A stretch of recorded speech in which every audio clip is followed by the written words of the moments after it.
Dear students, welcome back to my YouTube channel. इस video में हम 10th स्टैंडर्ड के ब्रिज कोर्स के 9वीं दिन की एक्टिविटी को समझेंगे और सॉल्व करेंगे। आज की एक्टिविटी का टाइटल है know new constructions through reading और इसके लर्निंग आउटकम है understand new constructions through reading. यानी हम ये समझेंगे कि कैसे हम पढ़ करके सेंटेंसेस के कंस्ट्रक्शन को, सेंटेंसेस के बनावट को समझ सकते हैं। और इस लेसन की जो पहली एक्टिविटी है वो है लर्निंग एक्टिविटी एक्सपीरियंस। तो इसमें हमें एक बड़ा सा पैसेज दिया गया है और ये पैसेज बहुत छोटा छोटा लिखा हुआ है, इसलिए मैंने इसको अलग से सेम इसी सेंटेंस को दूसरी जगह पर लिखा है, तो उसके ज़रिए हम इसको समझते हैं और वीडियो को आगे बढ़ाते हैं। तो पैराग्राफ कुछ इस तरह है कि long long ago in a big forest there were many trees. बहुत बहुत पहले एक बड़े से जंगल में बहुत सारे दरख्त थे, बहुत सारे झाड़ थे। Among the cluster of trees there was a very tall pine tree. और दरख्तों के इन झुंड में एक बहुत लंबा पाइन ट्री था। पाइन कहते हैं देवदार के दरख्त को, या उर्दू में कहे तो सनोवर के दरख्त को, जो बहुत ही ऊंचा और लंबा दरख्त होता है। It was so tall that it could talk to the stars in the sky. और वो इतना लंबा था कि वो आसमान के सितारों से बातें कर सकता था। It could easily look over the heads of the other trees. और वो दूसरे ट्रीज के सर के ऊपर से देख सकता था। One day late in the evening, एक शाम को बहुत late, the pine tree saw a ragged skinny girl approaching him. Pine tree ने देखा कि एक फटे पुराने कपड़ों में एक दुबली पतली सी लड़की उसके करीब आ रही है। It could see her only because of its height. वो उसे देख सकता था अपनी ऊंचाई की वजह से। The little girl was in tears. छोटी लड़की आंसुओं में थी, यानी उसके आंसू बह रहे थे। The pine tree bent as much as it could and asked her. तो पाइन ट्री जितना हो सका उतना झुका और उससे पूछा, what's the matter, why are you crying. क्या मैटर है, तुम क्यों रो रही हो। The little girl still sobbing replied. छोटी लड़की जो अब भी हिचकियाँ ले रही थी उसने कहा, I was gathering flowers for a garland for goddess Durga. मैं फ्लावर्स को, फूलों को जमा कर रही थी दुर्गा देवी के माला के लिए। whom I believe would help my parent to overcome their poverty. जिसके ताल्लुक से मुझे यकीन है कि वो मेरे पेरेंट्स की उनकी गरीबी पर काबू पाने के लिए मदद कर सकती है। And I have lost my way, और मैं अपना रास्ता खो चुकी हूँ। The pine tree said to the little girl. तो पाइन ट्री ने छोटी लड़की से कहा, it is late in the evening, शाम बहुत देर हो चुकी है। It will not be possible for you to return to your house. तो तुम्हारे लिए अभी पॉसिबल नहीं होगा कि तुम अपने घर को लौट जाओ। Which is at the other end of the forest, जो कि इस जंगल के दूसरे सिरे पर है। Sleep for the night at this place, आज की रात तुम यहीं इस जगह पर सो जाओ। The pine tree pointed out to an open cave like place under it. Pine tree ने अपने नीचे एक केव जैसे, एक गार जैसी जगह की तरफ इशारा करते हुए कहा, यानी तुम इस गार जैसी जगह के अंदर सो जाओ। The little girl was frighten of wild animal. छोटी लड़की जंगली जानवरों से डरी हुई थी। The girl quickly crept into the cave like place. तो छोटी लड़की जल्दी से उस गार जैसे जगह के अंदर क्रेप्ट कर गई, यानी खिसक गई। The pine tree was happy and pleased with itself. जो पाइन ट्री था तो वो अपने आप से बहुत खुश हुआ और उसको बहुत खुशी हुई। He stood like a soldier guarding the place. और वो उस जगह की हिफाजत करते हुए किसी सोल्जर की तरह, किसी सिपाही की तरह खड़ा रहा। The little girl woke up in the morning and was amazed to see the pine tree standing guard outside the cave. छोटी लड़की अगली दिन सुबह उठी और वो ये देखकर हैरान हुई कि पाइन ट्री केव के बाहर गार्ड कर रहा है, या फिर ये के हिफाजत करते हुए, सुरक्षा करते हुए खड़ा हुआ है। Then her gaze traveled to the heap of flowers that she had gathered the previous night. फिर उसकी निगाहें उस फ्लावर्स के, फूलों के ढेर की तरफ गई जो कि उसने पिछली रात को जमा किया था। The flowers lay withering on the ground. फूल ग्राउंड पे मुरझाए हुए पड़े थे। The pine tree understood what was going on in the girl's mind. तो पाइन ट्री समझ गया कि लड़की के माइंड में क्या चल रहा है। It wrapped it's branches around the near by flower trees. तो उसने अपनी शाखाएँ करीब के फूलों वाले झाड़ के इर्द गिर्द लगा दी, या फिर उसको लपेट लिया। एंड शुक देम जेंटली, और उनको धीरे से आराम से झटका दिया या उसको हिलाया। The little girl's eyes brighten. तो छोटी लड़की की आंखें चमक उठी। But a great surprise awaited her, लेकिन एक और बड़ा सा सरप्राइज उसका इंतज़ार कर रहा था। The pine tree brought out a bag full of gold coins which had been lying for years in the hole in its trunk. Pine tree ने एक बैग निकाला जो कि सोने के कॉइन से भरा हुआ था, जो कि उसके ट्रंक के उसके तने के होल में कई सालों से पड़ा हुआ था। And gave it to the girls, और लड़की को दे दिया। The little girl was so surprise and said, तो छोटी लड़की बहुत ज़्यादा हैरत ज़दा हुई, उसको बहुत ज़्यादा हैरत हुई। एंड सेड, उसने कहा, oh what a wonderful gift it is, oh कितना अच्छा तोहफ़ा है ये, कितना खूबसूरत तोहफ़ा है ये। इस पैसेज को पढ़ने के बाद में हमें यहाँ पर कहा जा रहा है कि डू एज डायरेक्टेड, और नीचे कुछ क्वेश्चंस दिए गए हैं, तो उन क्वेश्चंस को हम समझते हैं और उनके आंसर्स लिखते हैं। तो पहला क्वेश्चन है कि अंडरलाइन द इंट्रोगेटिव सेंटेंस, के इस पैसेज में आया हुआ इंट्रोगेटिव सेंटेंस को आपको अंडरलाइन करना है। तो इस पैसेज में एक ही इंट्रोगेटिव सेंटेंस है जो कि है कि what is the matter, why are you crying, कि क्या हो गया है, तुम क्यों रो रही हो। अगला क्वेश्चन है कि find and write the main clause and the subordinate clause, के आपको मेन क्लॉज और सबऑर्डिनेट क्लॉज लिखना है। तो इस पैसेज में बहुत सारे मेन क्लॉजेज आए हुए हैं और बहुत सारे सबऑर्डिनेट क्लॉजेज आए हुए हैं।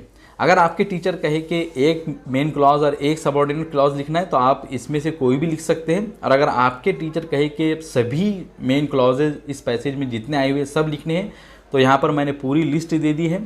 और अगर आपके टीचर कहे कि पूरे सबऑर्डिनेट क्लॉज लिखना है तो उसकी भी लिस्ट दी गई है, आप यहाँ पर देख सकते हैं और उसको लिख सकते हैं। मैं ये पूरे सेंटेंसेस पढ़कर नहीं सुनाऊंगा, बस आपके सामने स्क्रीन पर ये पूरे सेंटेंसेस आ जाएंगे। आप स्क्रीन को, वीडियो को पॉज कीजिए और उसको लिख लीजिए। तो यहाँ पे मेन क्लॉज की लिस्ट है जो 1 से लेकर 7 तक है और आगे भी आने वाले हैं। तो आप अभी स्क्रीन को पॉज कीजिए, वीडियो को पॉज कीजिए और ये सेंटेंसेस लिखिए, फिर उसके बाद में आगे बढ़िए। यहाँ पे बाकी के मेन क्लॉजेस लिखे गए जो 8 से 11 तक के हैं, तो इसको भी आप स्क्रीन पॉज करके लिख लीजिए। अब यहाँ पे सबऑर्डिनेट क्लॉजेस की लिस्ट दी गई है जो 1 से लेकर 6 तक के हैं। आप स्क्रीन को पॉज करके इनको भी लिख सकते हैं। मैं यहाँ पर पढ़कर इसलिए नहीं सुना रहा हूँ क्योंकि ये जितने भी सेंटेंसेस आए हुए हैं तो वो सब के सब आपके सामने पढ़े जा चुके हैं, तो इसको दोबारा पढ़ने की और उसको दोबारा एक्सप्लेन करने की ज़रूरत नहीं है। तो इन सेंटेंसेस को भी आप लिख सकते हैं, वीडियो को पॉज करके आपको आसानी होगी। अगला क्वेश्चन है कि identify the sentences in the simple past tense, के सिंपल पास्ट टेंस में आए हुए सेंटेंसेस को आपको आइडेंटिफाई करना है, पहचानना है। तो ये पूरा जो पैराग्राफ ही पास्ट टेंस में बयान किया गया है, तो इसीलिए यहाँ पे बहुत सारे सेंटेंसेस सिंपल पास्ट टेंस में हैं। अगर आपके टीचर आपसे एक लिखने के लिए कहे तो आप इसमें से कोई भी लिख सकते हैं। अगर आपके टीचर कहे कि पूरे लिखना है तो आपको सामने यहाँ पर लिस्ट दी गई, इसमें से हर एक को आपको लिखना होगा।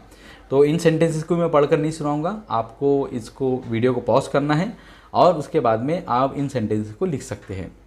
फोर्थ क्वेश्चन है कि फाइंड एंड राइट इन्फिनिटिव्स, के आपको तलाश करना है और इन्फिनिटिव्स को लिखना है।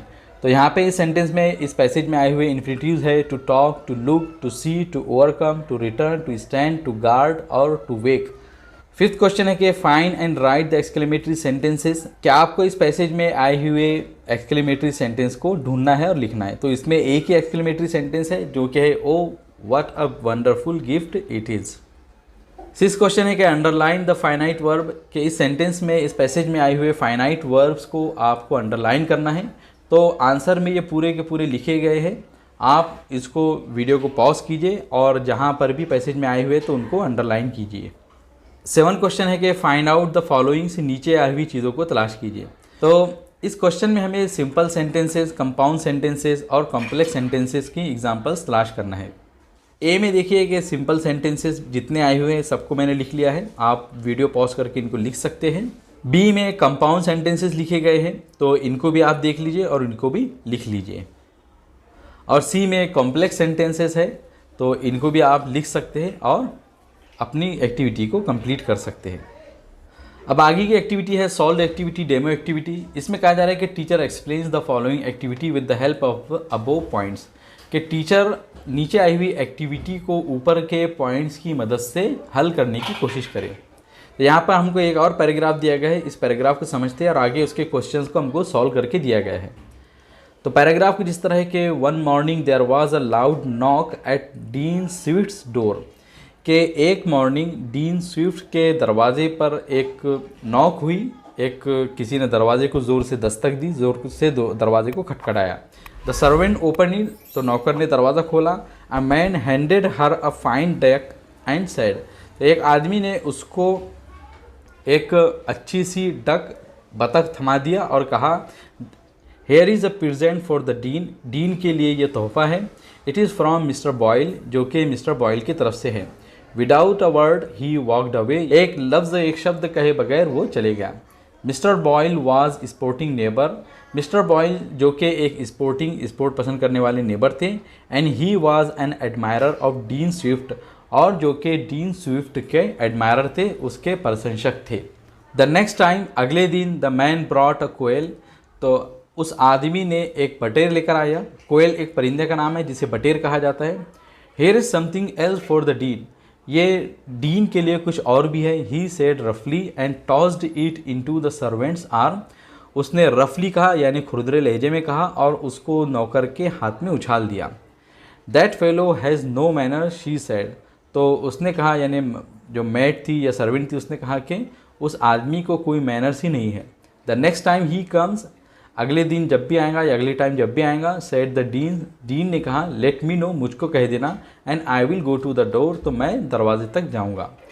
It was not long time until the man came with a present, ज़्यादा समय नहीं गुजरा था कि वह आदमी फिर से एक तोहफ़ा लेकर आ गया। The dean went to the door, तो डीन दरवाजे तक गया। Here is a rabbit from mister Boyle, mister Boyle की तरफ से ये रैबिट है, ये खरगोश है।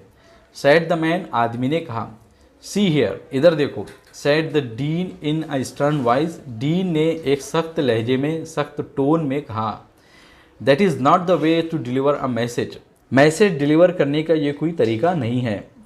Just step inside and make believe that you are Dean Swift, अंदर आ जाओ और अपने आप को यकीन दिलाओ या अपने आप को इस तरीके से जाहिर करो कि तुम डीन स्विफ्ट हो।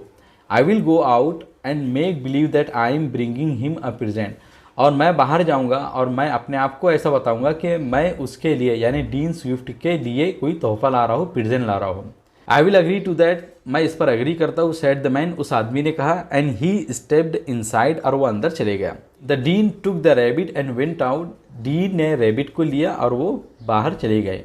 Then he knocked gently at the door, और उन्होंने दरवाजे को जेंटली नॉक किया, आराम से उन्होंने दरवाजे को खटखटाया।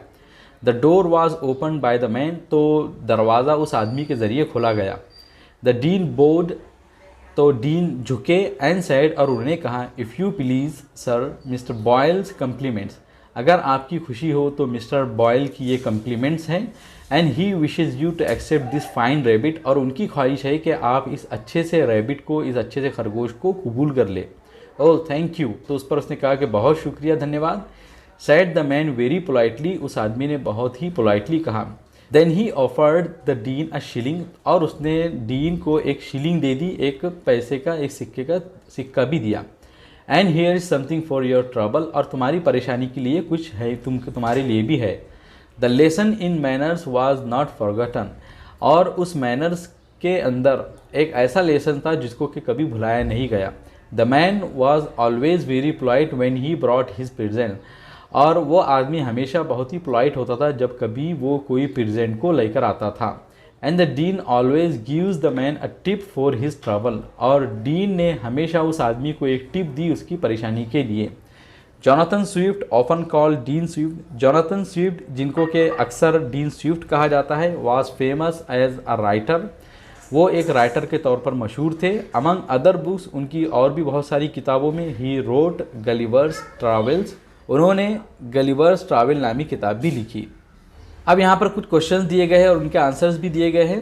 क्वेश्चन इस तरह है कि do as directed, find the assertive sentences from the passage, के इस पैसेज से असर्टिव सेंटेंस आपको तलाश करना है। तो असर्टिव सेंटेंस है कि the dean took the rabbit and went out. Second question है कि I will go to the door said the dean, कि मैं दरवाजे तक जाऊंगा, डीन ने कहा। इस सेंटेंस को इनडायरेक्ट स्पीच में आपको चेंज करना है। तो आंसर है, यानी इनडायरेक्ट स्पीच में इसको चेंज करते हुए लिखा गया है कि the dean said that he would go to the door. Third है कि अंडरलाइन द सबऑर्डिनेट क्लॉज, के सबऑर्डिनेट क्लॉज को आपको अंडरलाइन करना है। तो the man was always very polite when he brought his presents, कि इस सेंटेंस में when he brought his present एक सबऑर्डिनेट क्लॉज है। फोर्थ है कि write a sentence which has passive construction, कि आपको वो सेंटेंस लिखना है जिसमें कि पैसिव कंस्ट्रक्शन है। तो सेंटेंस है कि the door was open by the man, ये एक पैसिव कंस्ट्रक्शन वाला सेंटेंस है। और फिफ्थ है कि the servant opened it, make it negative sentence, कि इस सेंटेंस को आपको नेगेटिव सेंटेंस में चेंज करना है। तो यहाँ पे आंसर में जो सेंटेंस दिया गया था तो वो रॉन्ग था, क्योंकि करेक्ट जो आंसर होना चाहिए कि the servant did not open it. अब अगली एक्टिविटी है कि practice teacher gives some passages to understand new construction through reading, के टीचर बच्चों को कुछ पैसेजेस देगा ताकि वो कंस्ट्रक्शन को यानी जुमलों की बनावट को, सेंटेंसेस की बनावट को पढ़ने के ज़रिए समझ सके। Learners have to identify different types of constructions through reading, और स्टूडेंट का ये काम होगा कि वो पढ़ करके अलग अलग सेंटेंसेस के कंस्ट्रक्शन को समझने की, पहचानने की कोशिश करे। उसके बाद में है extension activity, parallel activity, reinforcement. इस पे कहा जा रहा है कि find simple, complex and compound sentences from the course book. आपका ये काम है या स्टूडेंट का ये काम है कि अपनी कोर्स बुक से सिंपल, कॉम्प्लेक्स और कंपाउंड सेंटेंसेस ढूंढे, तलाश करें। Make a list of infinitives from the course book, और अपने कोर्स बुक में आए हुए इन्फिनिटिव्स या इन्फिनिटिव वर्ब्स की आपको एक लिस्ट बनानी की है। तो मुझे उम्मीद है कि इस वीडियो की मदद से आप लोगों ने आज के दिन की एक्टिविटी को कम्प्लीटली समझा होगा और उसके हर क्वेश्चंस के आंसर्स लिखे होंगे। अगर फिर भी आप लोगों का कोई डाउट या क्वेश्चन हो तो कमेंट सेक्शन में ज़रूर पूछिए। वीडियो पसंद आए तो उसे ज़रूर लाइक कीजिए, अपने फ्रेंड्स और क्लासमेट्स के साथ में शेयर कीजिए, और इसी तरह की इन्फॉर्मेटिव और एजुकेशनल वीडियोज़ के लिए मेरे चैनल को ज़रूर सब्सक्राइब कीजिए। I will see you in my next video.